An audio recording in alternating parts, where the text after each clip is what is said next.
Did C.S. Lewis believe dogs were bad at arithmetic? Hi, my name is Ted Rosenblatt, and I'm here with my father, Dr. Rod Rosenblatt, and this is Talks with Dad Rod. We thought it was Rick was coming up with this question for us, and thought it was kind of clever to add to our, since we're sort of in the blast zone right now of Here We Still Stand.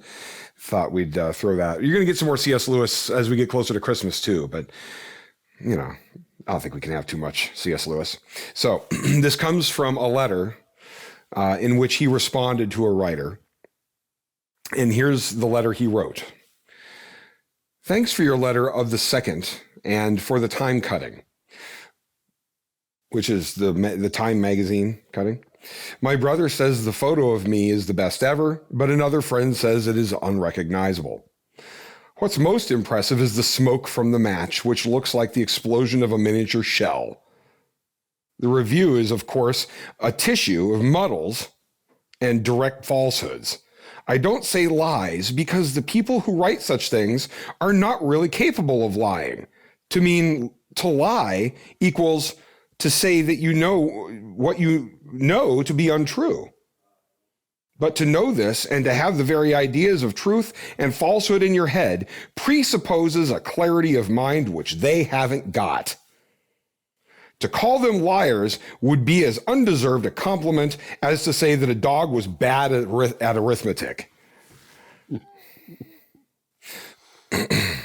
So there's a lot of rhetoric in here. And this is a little bit of a diversion from our usual stuff, but the idea that somebody is specifically countering another idea in our current culture, in the regular culture, so like in the media that you hear, right? So when you're going to podcasts, blogs, TV programs, movies, radio, whatever, when you're hearing stuff like that, this sort of ties into that sort of thing, I think. You tell me. Well, one background fact in Lewis's life, one of the happiest times that he had was when he was studying under the one he called the Great Knock. His name was Kirkpatrick. Kirkpatrick was probably close to what philosophers would call a logical positivist.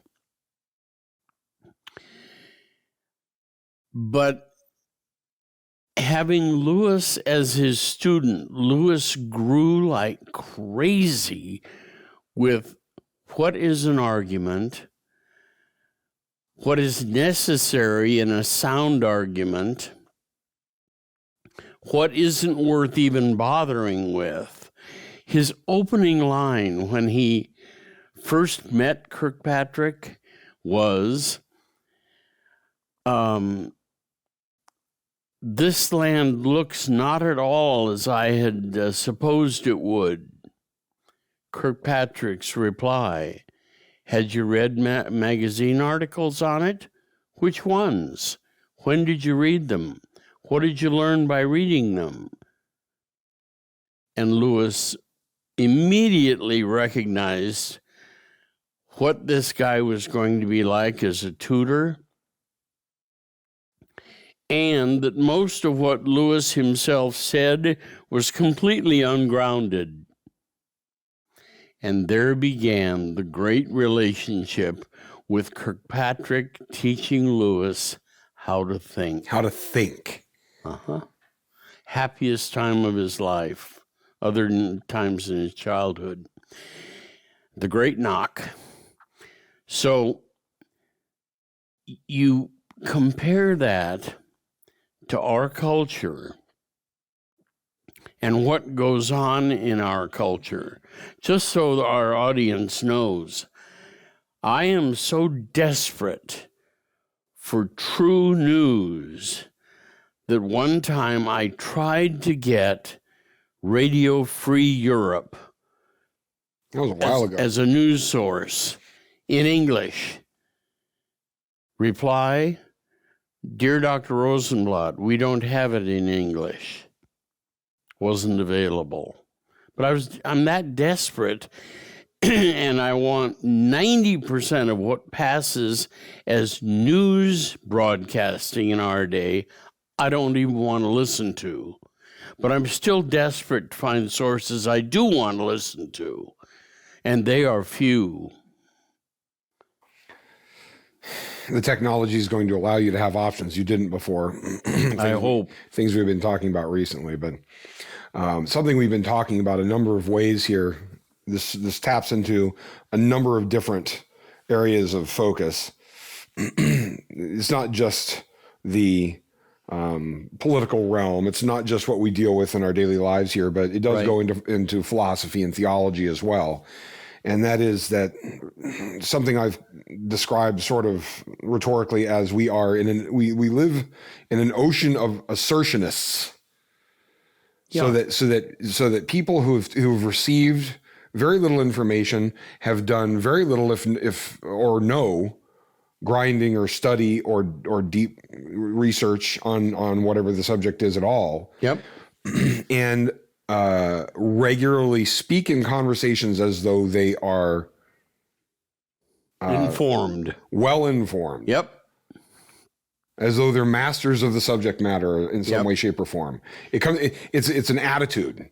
You feel it. And anything that you bring, let's say you've read some articles, let's say you read a book, let's say you've listened to some podcasts, you've watched some things, whatever the case is. Let's say there's several media things you've gone through on a particular subject. You start bringing those forward to an assertionist. I've noticed that you can sort of know you're in that zone because they try to make you bring more better information forward. They just deny whatever you're talking about. Yeah, that's not enough. And then they'll go back to making their assertions. And when I'm in that position, I know that causes me to go, well, is that true? And I start going and trying to research later and see what's actually true. Sure. And I end up back on the same spot I found earlier because that's where the data go or something. Yep. But this is rife in the theological realm as well. Absolutely. To take one example that just frustrates me no end, Lutheran seminaries don't give a hang about the subject of apologetics.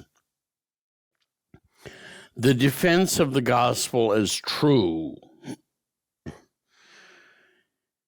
So they're thrown back on asserting. And they get away with it because they're asserting to a congregation anxious to listen to what they have to say. Our clergy, that's what they're trained to do. Pardon me, is to talk to the faithful. And you ask, well, what do you do with regard to those who have no concept of Christianity, whatever? And back in the day, they said, well, just buy an ad in the Yellow Pages and tell them where you are. Really? I can name 5 sources of people who aren't Lutherans who are very interested in not just asserting that the gospel is true, but encouraging people to answer back with their objections, and they're prepped to do that dialogue. We aren't. Why aren't we? We don't even bother with it at seminary. This drives me mad.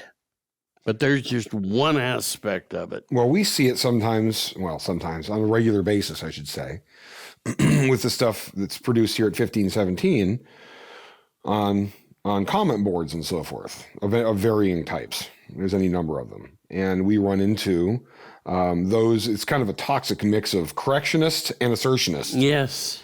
Those who you try to discern where they're coming from theologically, but it's amazing how many people just know that you are in massive error. This 500-year-old doctrine that we've been doing for so long is just errant this way and that way. And it's, it comes across like to go back to the original paradigm that Rick brought forward in this question it doesn't even come across as a lie. It's in many cases, it doesn't even come across cohesive. You couldn't even debate it because there isn't enough there to actually have a formal or significant theological discussion about. That's why that one you read in the very beginning to introduce this subject from Lewis is even more significant in our day than it was in his. How do you find somebody who will, A, tell you what's true, B, tell you why, and C, invite you, if you have a different view, to speak back to them? It's not what characterizes our news, our theology, our philosophy of life, or anything else. Well, this goes back to the stuff you've talked about back when you were teaching at Concordia. You were bemoaning the fact that you were watching wave of students come out of high school not being prepped to think. Yep. Let alone have any basis, the beginning information or beginning teaching to be able to launch then forward into the next level of what you were doing. Right. So you were having to go backwards and sort of fill in the gap so that they could actually think and engage in your class. California came up with an answer for all students in California. We will mandate a course in critical thinking. Catastrophe. Catastrophe. I don't know. It was so well intentioned. Government programs always work that. I don't know why you're so cynical. So it's hard. It's hard. It's hard to engage with when we are in an age of very short communications. What I used to call bumper sticker level. Stuff, right? So memes. It's now memes. We live in the day of memes, right? Right. and you know, it's unusual for someone to go and study, but studying, unfortunately, if you're sort of in a vacuum and you're doing it on your own, that can go sideways too if you haven't been taught to think and you have no one to bounce your ideas off of. I remember. Look at Luther and Melanchthon. Look at how they did this. They had to do it. Sure. I remember, I wish I had recorded it. I had a tape recorder, and I didn't have the forethought to tape it. I remember Dr. Montgomery giving us a lecture at Trinity in Deerfield, how to know which books not to read. Just that. Just to help students to say, this is what you need not bother with. I don't have that list, by the way. Don't ask. Yeah. Well, I didn't get it either. But he was making a case for not wasting your time with stuff that wasn't worth the time of day. Start by eliminating 80% of this or that and why. It's again sort of intro to Lewis with the Great Knock. Starting with that simple assertion and then the Great Knock answering back what it was based on, or was it based on anything? Our students are nowhere near that, and it's gotten nothing but worse. That's why I'm so glad to see the homeschool movement flourishing. Finally, parents are saying to themselves, I'm not going to put my child through that kind of torture. There's no reward for it. It's not worth their time. Or as I've said to my grandchildren, your children, I've said, the reason the schools look like prisons is because they are prisons. Well, that's not something you have to convince them of. They already know. Ugh. They don't even need it confirmed to them. But it is. I have worked to inculcate, and I use forums like this, such as when we're just even doing show prep. What Luther showed us happens at the kitchen table is consistently carrying forward. The best and deepest discussions, and happiest, by the way, discussions occur there. Yep. And you can find out in a forum like that where you are not an enemy. The kids are not seen sort of as somebody to be conquered by the adults. They are taught to joyfully think these things through, and they are encouraged to make mistakes through that toward their thinking process with the goal that they someday, when they're faced with their hard life situations, can think, know what to study, discern what's true and what's not, how to do their own research, Sure. who to listen to and who not to. Sure. How much easier is life? Why? And why? How much easier is it to dismiss nonsense when you know where you can get the good stuff? Yep. Just think of what I call the government schools, what we used to call the public schools, were doing that. They're not. They're not. So on a theological realm, one of the things we end up doing is pointing people towards the Book of Concord. And, Sure. and that causes more discussion because what is discerned from the reading isn't necessarily... Or even Luther's Small Catechism. Well, that's super simple. And that's for adults too, by the way. We always recommend that. Go look it up. Yeah. Luther's Small Catechism.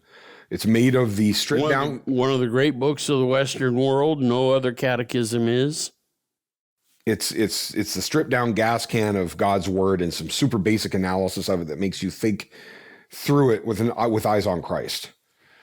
So this is an ongoing struggle, and I know this is a little bit different from our normal fare here, but we're like you. We're always sort of engaging with that, and we end up having to make decisions about where to spend our time and so forth.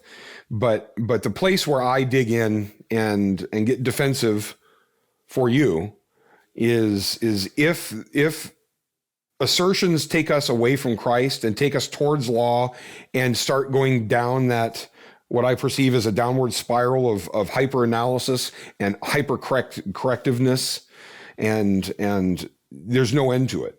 I've learned this over time. And it's dark. And it's dark. And it's increasing. It gets further and further from Christ as you go through that process. It's funny how it's not focused on Christ in the outset, and it gets further from him as you go. So it isn't helpful, right? We would say this is it's not going to feed your faith, and it's not going to help you be in a better place with your faith on the other side of the discussion. It's not going to help you think well. And it's not going to help you think well. So there's nothing there that's edifying. That's the word I was trying to think of earlier. So we try to refocus. We try to stop that.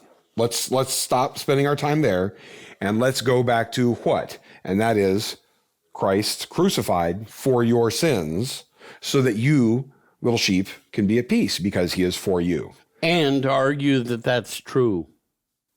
Those assertions are all true.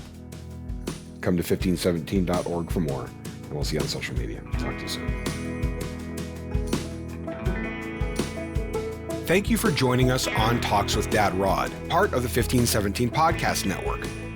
This podcast and all 1517's content is made possible through financial support by listeners just like you.